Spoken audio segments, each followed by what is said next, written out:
그러니까 저는 삼성맨이죠. 이 삼성에서의 내부에서 일어나는 일을 하는 방식, 이런 거에 대해서 제가 그래도 익숙하단 말이죠.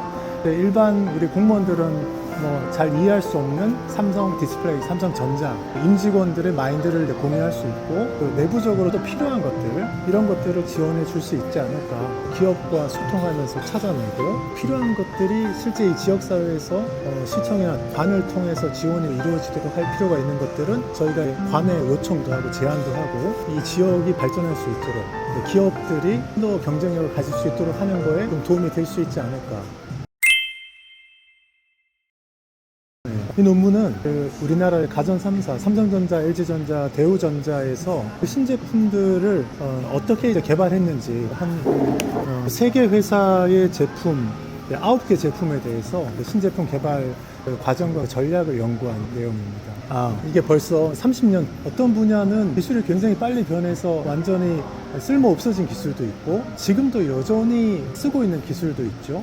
제가 조사했던 제품들 중에서 더 이상 쓰이지 않는 것도 있고, 지금도 여전히 누구나 써야 되는 것도 있고 그렇습니다. 예를 들어서 제가 조사했던 것들 중에 VCR은 요즘 VCR 쓰는 사람 없잖아요. 네. 캠코더 쓰는 사람도 많지 않잖아요. 네. 그런 것들은 이미 사양 산업이 됐지만, 당시에는 VTR이 굉장히 큰 시장이었고 세계 시장이 굉장히 컸어요. 일본이 장악하고 있었는데, 삼성이 제가 조사했던 제품을 개발해가지고, 제품의 이름이 위너예요. 위너 VCR 개발 프로젝트라는 걸 통해서 일본 업체들을 이길 수 있는 첫 제품을 만들어서 세계 시장에서 굉장히 선전을 한 적이 있습니다. 네. 위너 VCR 개발 프로젝트 를 제가 조사를 했었죠. 30년 전에도 우리나라 여러 제품들 중에서 세계 시장을 석권한 제품이 있어요. 잘 모르시는 텐데, 우리나라가 30년 전에도 전자레인지 시장을, 세계 시장을 석권했어요. 거의 전 세계에서 팔리는 전자레인지의 아마 한 3분의 2 정도를 우리나라 회사가 차지했고, 삼성전자가 아마 한 40% 정도를 차지했었나? 그러니까 정확한 수치는 기억 안 나지만 우리나라 회사들이 석권한 적이 있습니다. 전자레인지는 지금도 집집마다 다 쓰기 때문에 지금도 여전히 시장이 계속 있는 거예요. 그러니까 시장은 반도체 시장처럼 이렇게 막 커지진 않지만 계속해서 유지되는 시장도 있는 거죠.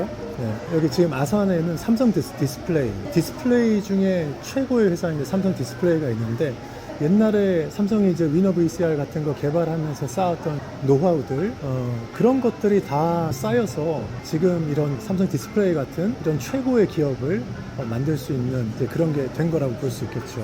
사실 일반 기업, 시청과 같은 행정 조직에서는 기업 내부에서 일어나는 기술적인 거에 대해서는 사실은 잘 모릅니다. 그러니까 뭐 행정적인 지원이라고 사실 해줄 수 있는 거는 뭐 공장을 건설할 때라든지, 또는 큰 공장이 운영되려면 도로나 수도시설, 전기 이런 것들이 필요한데, 물을 공급하는 게 굉장히 중요하거든요. 근데 이거 외에 더 기업 내부에서 돌아가는 기술의 논리를 이해하고, 전 세계 시장에서 이게 어떻게 돌아가는지를 이해하고, 이 삼성 디스플레이나 전자 같은 경우는 전부 다 글로벌 회사이기 때문에 생산 기지도 여러 군데 있고, 마케팅하는 조직도 전 세계에 흩어져 있고, R&D도 그런 상황이기 때문에 글로벌 마인드를 가지고 해야 되는데, 시청의 직원들이나 또는 도청의 직원들이 감각을 가지고 기업을 지원하는 거는 사실상 어려웠다. 그런 면에서 저는 제 석사 논문에서 지금 제가 초기에 드렸다시피 삼성전자라는 그 회사에서 내부적으로 일어났던 그 기술 전략에 대해서도 제가 어느 정도 이해하고 있고, 그리고 삼성의 이 문화 자체를 제가 잘 이해하고, 그리고 제가 삼성에서 일을 했던 삼성의 오비이기도 하고, 그러니까 저는 삼성맨이죠. 삼성맨이기 때문에 이 삼성의 내부에서 일어나는 일을 하는 방식, 이런 거에 대해서 제가 익숙하단 말이죠. 일반 우리 공무원들은 뭐 잘 이해할 수 없는 삼성 디스플레이, 삼성전자, 임직원들의 마인드를 공유할 수 있고, 겉에서 보는 거 외에 내부적으로도 필요한 것들, 이런 것들을 지원해 줄 수 있지 않을까, 그렇게 생각을 합니다. 그러니까 이제 삼성 디스플레이가 아산에 입지를 하게 된 여러 가지가 있을 텐데, 수도권 집중을 방지하기 위해서 공장 증설을 수도권 안에 못하게 한 법이 있었어요. 그런데 수도권이 아니면서 서울에 제일 가까운 지역이 바로 여기죠. 요 아산입니다. 그리고 거리상으로도 가까울 뿐만 아니라 실제 교통 시간으로는 이쪽에 KTX 천안 아산역이 바로 있기 때문에 KTX와 SRT로 서울로 연결되기 때문에 불과 한 40분이면 서울로 가기 때문에 굉장히 가깝죠, 시간적으로. 입지가 굉장히 중요한 요소였다. 그리고 천안 아산해역이 넓은 땅이 있어요. 넓은 땅이 있는 게 공장을 세우는데 굉장히 중요합니다. 이 삼성 디스플레이만 해도 공장이 굉장히 크고, 지금 디스플레이 시티 1이 들어서 있는데 공장을 증설해야 돼요. 그런 확장성도 고려해야 됩니다. 그러니까 터를 잘 고려해야 되고, 공장을 지으려면 중요한 게 물 문제를 해결해야 돼요. 용수가, 물이 굉장히 많이 필요합니다. 물을 끌어와야 돼요.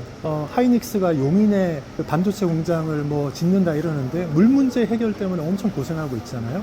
우리는 한강 수계가 아니라 저 대청댐에서 충청권에서 물을 끌어오기 때문에 웬만한 정도까지는 물 문제를 해결할 수가 있습니다. 그 다음에 인력, 좋은 사람들을 직원으로 유치해야 되는데, 그래도 요 주변에는 대학이 굉장히 많습니다. 대학들이 많이 있고, 직장을 여기서 잡으려는 사람들을 그래도 많이 유치를 할 수가 있고, 서울은 아니지만 수도권에 가깝기 때문에 이 정도까지는 취직해서 생활하겠다라는 사람이 많습니다. 시의 입장에서는 삼성 디스플레이가 들어올 때 세제 혜택이나 여러 가지 혜택을 주고, 도시계획을 세워야지만 들어올 수 있으니까 그 공장이 위치할 수 있는 거를 도와주기도 하고, 공장만 들어서면 되는 게 아니라 공장 주변에 사람들이 살 수 있는 아파트도 들어서야 되고, 상가도 많이 들어서야 되고, 일만 하고 딴 데 갈 수는 없으니까 주거시설이나 편의시설 이런 것들을 만드는 거를 시가 노력을 해서 많이 했고요. 회사 입장에서는 매출이 올라가면 수익이 나니까 법인세 세금을 많이 내잖아요.